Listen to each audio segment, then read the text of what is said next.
Reversal agents need to be immediately available, and the crash cart. But the crash cart obviously doesn't need to be in the room. In the room, pulse ox, EKG, blood pressure, suction, oxygen, end-tidal, CO2, and IV fluids. I know some of us aren't as familiar with using the monitors. I certainly don't know how to set up the CO2 monitoring if it's not already set up for me. So it'd be nice if we could get, biomed to come and take us through what we need to know to get our patient hooked up correctly to the monitor and make sure, be able to troubleshoot how the monitor works. I actually got a monitor and it actually hooks into end-tidal and it's just a nasal cannula. Yeah. So it's just, Which is great. away But from- sometimes, like if anesthesia's been doing it, then we come in the room, we have to know how to adjust the monitor for what we're going to be doing. So I just want to make sure that we all feel comfortable with how, since we've got these gorgeous new monitors, kind of how they work. For goodness sakes, I don't even know how to use the new IV pumps. So, new equipment, new skill set. All right. So, what do we need to assess and document? Certainly there should be provision of pre-procedure, education. Biggie with this is you may not drive today. Who will be driving you? These are things that we're already doing, but especially critical, with moderate sedation, because they may think, oh, anesthesia didn't see me. I feel fine. I'm just going to go. Informed consent, same as we've been doing. Vital signs, same as we've been doing. Pre-sedation assessment. And so the things that you're looking for is the physician H&P. You're looking at a pre-procedure nursing assessment has been completed. And you're also looking to see that a pre-sedation assessment or pre-anesthesia has been completed as well. Specifically, we need to document Malin-Potty in our notes. We need to document airway. And we need to document pain status. And these are included in our standard templates that we use for this. But it's also on our checklist. We've got a conscious sedation or a moderate sedation checklist that we've completed that before. The procedure indication should be on that H&P, what procedure we're performing, and then within, I think to double check the rights, but I think within 30 days an H&P can be done in the office, which if labeled as a pre-procedure H&P can be counted. But then there has to be an immediate reassessment that has to be documented in the chart. So I just did that H&P yesterday. It's like I need to put another note on saying that you've reassessed the patient and there's been no changes.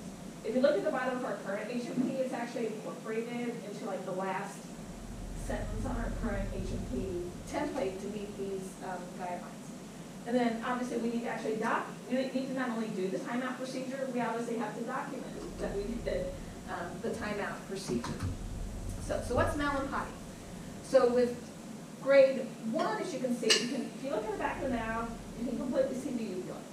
With grade 2, the uvula touches kind of the back of the tongue there, but there's still a good open airway. By 3, you can see that soft palate, you can barely see it, you can't see the uvula at all. With grade 3, all you can see is the soft palate.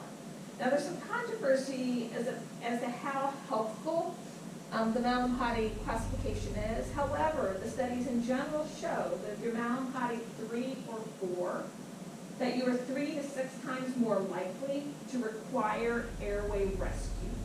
And so if you've got somebody with a Malin-Potty of 3 or 4, you need to look at the patient and say, is this a patient that I'm going to be able to rescue if they're having problems? If you see a Malin-Potty 3, you and the physician should be discussing your plan for airway management. So for example, if I'm scoping with Dr. Knieser, who's like this tall and I'm this tall, and I need to manage the airway, I can't manage an airway up here. We're going to have to figure out how we're going to adjust the patient so that I can adequately manage that airway. You're also going to be taking a look at things like, well, do they have obstructive sleep apnea? That's not a no for moderate sedation, but it is a caution for moderate sedation. Do they have a short, thick neck?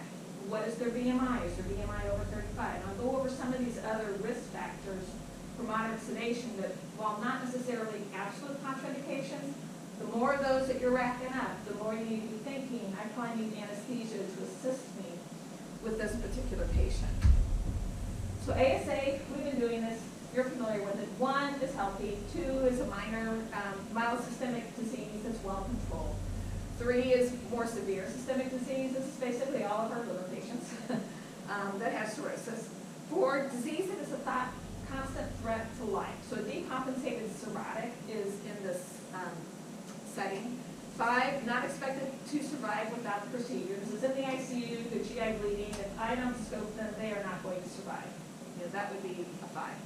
And then 6 is something we would never be using because this is the organ procurement classification. So the timeout, we know. I don't think that there's anything different in here from what we've been doing, but this is just part of the class, part of the guidelines that are in the moderate sedation for SLU. During the procedure, you need to continuously assess the patient, document vital signs at a minimum every 5 minutes. That includes monitoring pulse, blood pressure, oxygen, and end-tidal CO2. Note that there may, and this is directly from the guideline, not the guideline, the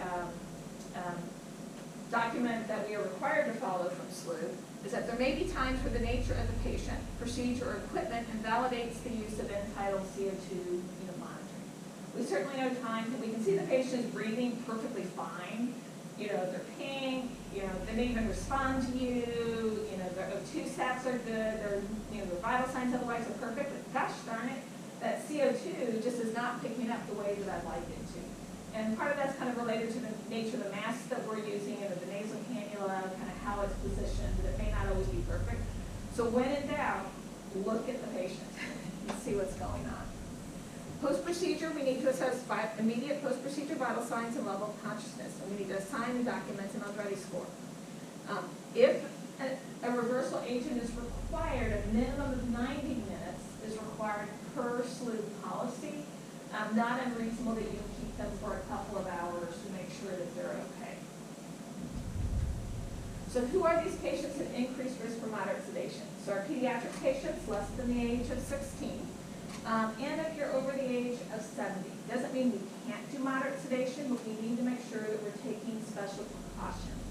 In our older patients, they don't clear the medications as rapidly, and they may respond to the medications with deeper sedation than our younger patients will, for the same level. BMI greater than 35. And so this isn't just, you're a little bit overweight, but significantly overweight, and this mostly relates to airway-related issues. Also true for our deeper levels of sedation is if there's an increased aspiration risk, we need to assess whether or not this is a patient who should be intubated for airway protection.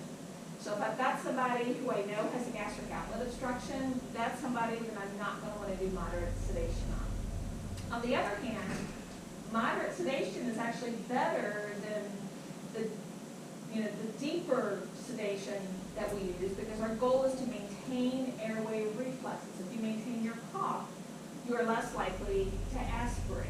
And so anesthesia is not safer unless they're actually intubating the patient. So I think that's important to know. And then severe cardiopulmonary disease. So this is going to be a patient. If you've got severe aortic stenosis, if you've got a markedly reduced ejection fraction, those are going to be patients that you need to think twice about whether moderate sedation is appropriate for those patients. Now, just because you've got coronary artery disease, that's not necessarily something that you need, to say I can't do moderate sedation. But if you've got, class 3 to 4, New York heart classification, congestive heart failure.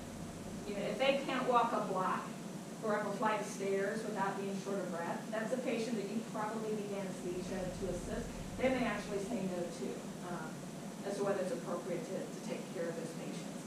If you've got somebody who's already on 4 liters of oxygen, that's going to be a hard patient to rescue. That's not going to be somebody, if they're on home oxygen, that's not someone that I think should be a moderate sedation patient. Then obviously if they have a history of a difficult airway, or if you look at them and you're like, this is going to be a difficult airway, that's going to be a patient that you don't want to do moderate sedation. So it's always kind of a good idea, like when we're pre-assessing our patients, have you ever had sedation or anesthesia before? What was your experience with that? Did they have any troubles? So I think that's going to be important. If you've got somebody who is actively wheezing, you're not going to want to give them moderate sedation. So this is just using your basic good nursing skills to make sure your patient is stable and ready to undergo what is typically an elective procedure. At least 90% of what we do is elective, or that's semi-urgent. All right, so NPO status. solids and non-clear liquids, 6 hours. Clear liquids, 2 hours. They can take meds with a sip of water, but they shouldn't be drinking 8 ounces of water to take their medications. So if they say, yeah, I took my meds, oh, what did you take with your meds? How much water did you drink? So if they did drink, you know, it's like, oh, yeah, I had a couple cups of water with it. You know, you want to assess that, we should wait a little bit longer. Clear liquids do get emptied pretty readily, pretty fast, and we can certainly go in and suction out any fluids, but we do want to follow the guidelines that, that anesthesiology